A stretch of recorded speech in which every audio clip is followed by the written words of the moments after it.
lets you in on the different phenomena that are commonly misunderstood in our society, be it fashion, politics, or even business. My name is John Masinde, and welcome to Let's Talk. But first, the news headlines. Two skiers fall hundreds of feet to their death. Jay-Z misses out as Bruno Mars takes a big win at the Grammys. This year has already received disappointing and chauvinistic retweets from Donald Trump about the hashtag #MeToo. In today's show, we will be discussing the force of patriarchy and its effects. Ruth Samuel has more on this.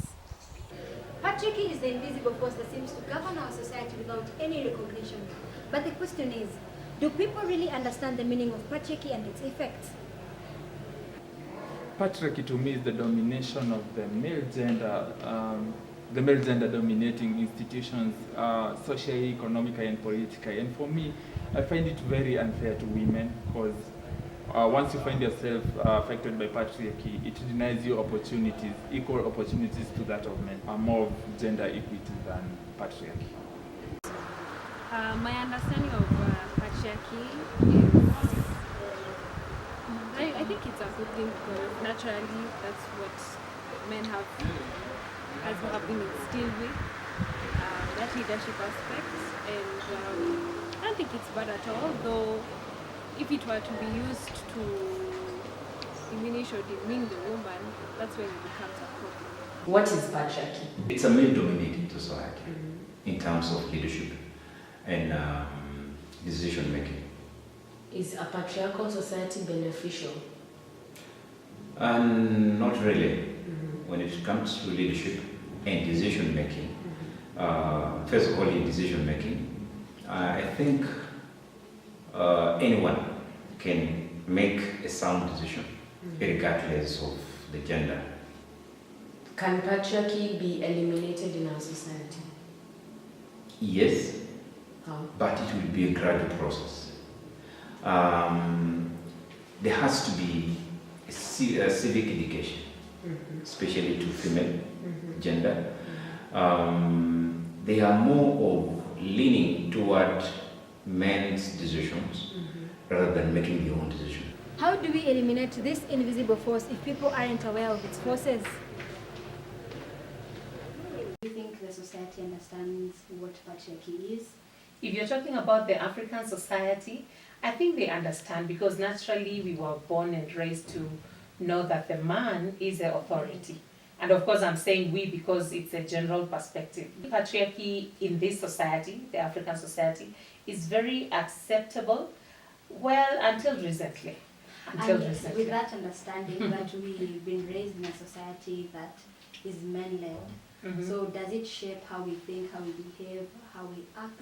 Oh, definitely, big time. And I mean, if you go, for example, if you go to a restaurant, for most ladies, even if they are loaded, like they have more money than the guy, it's not a good behavior, but there's always that feeling of let the guy pay.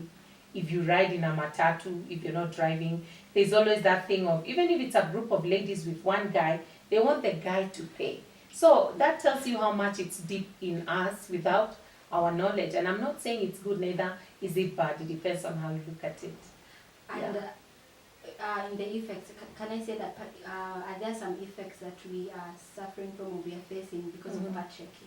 Yes.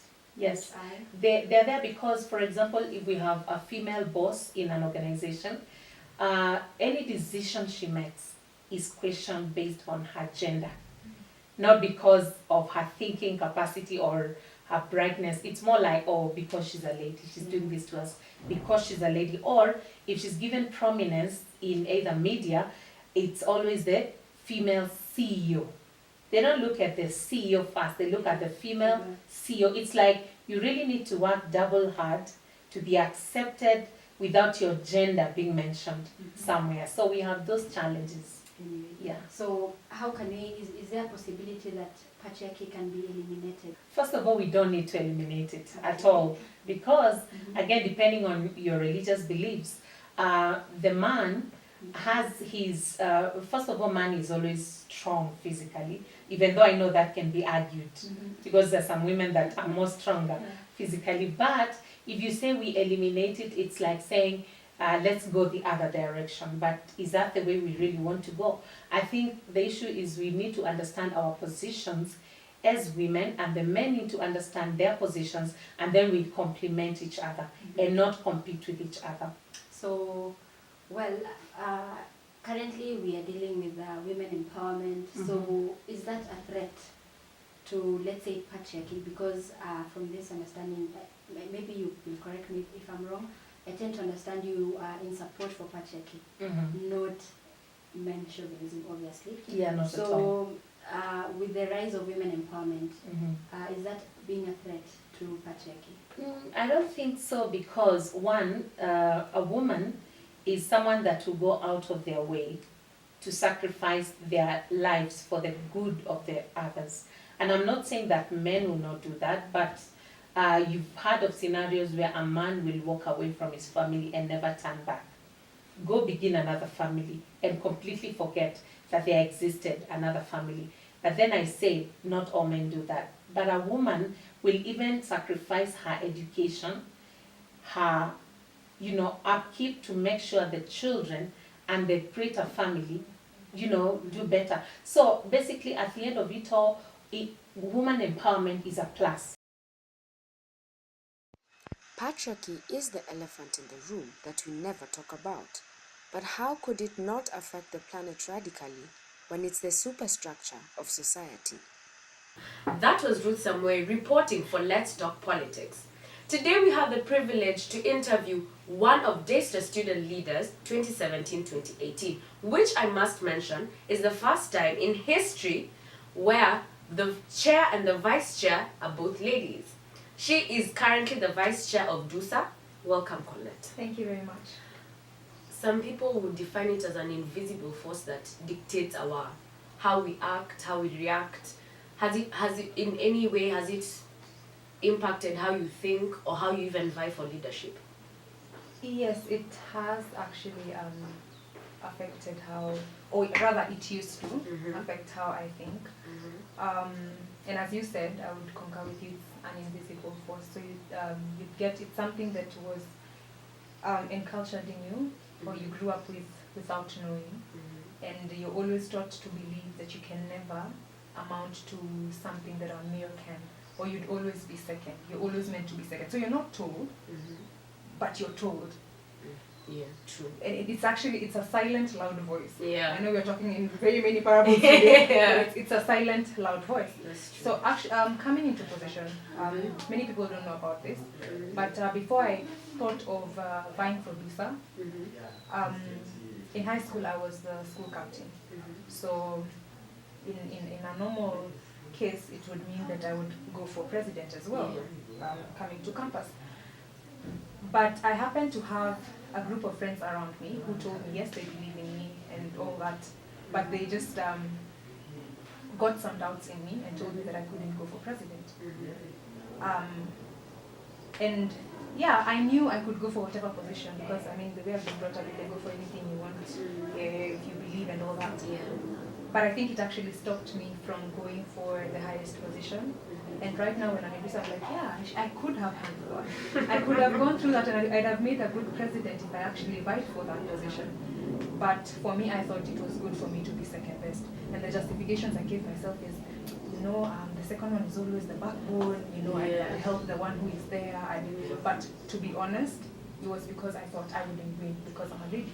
The second thing, when I actually got into position, when I was vying for the vice president seat, one of the things people kept on telling me, and in as much as I am strong and I'd focus and I'd say, Hapana, these things won't even get to me. Yeah. One of the things people were saying is that if, because the person who was running for president at the time was a lady who was preferred around Khalifa Kagame, my president, who was preferred, and people were telling me, she's preferred, even if you're a good candidate, people wouldn't choose you because you're a lady. So they wouldn't want a lot of ladies there. Yeah. So only the ladies would actually tell me that we'd vote for you. Yeah. But some of the guys would vote for me for other reasons.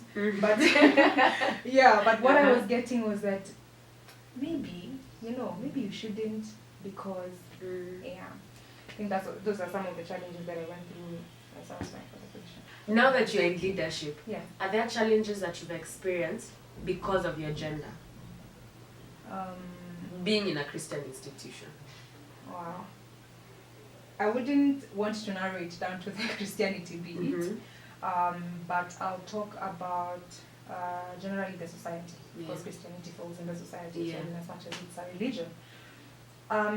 Yes, especially in terms of, I think, duty allocation and such things. So you find, yes, I'm the deputy president, but sometimes during meetings where all ranks are there, all positions are there within the government, you'd say something, and a male leader would say something, actually repeat what you said in other words that are not even as emphatic as yours, but somehow for some reason their opinion or their position would be taken over yours. You'd wonder, I actually said the same thing. And this would, it happens a lot, but this would happen. I believe in the executive that we have, we respect each other. We respect each other so much, and I appreciate the guys that we are with, the gentlemen that we are with. But now this would happen when you're having other administration leaders who are maybe older than us, and we'd have like one combined meeting. We'd be told, and Kolachi, maybe you can take the minutes.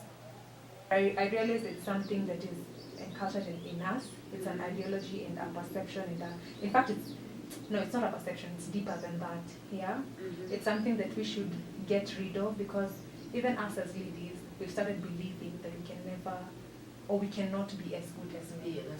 So I believe what we should do is do a kind of women empowerment that also empowers the boy child, so that all of us are at par.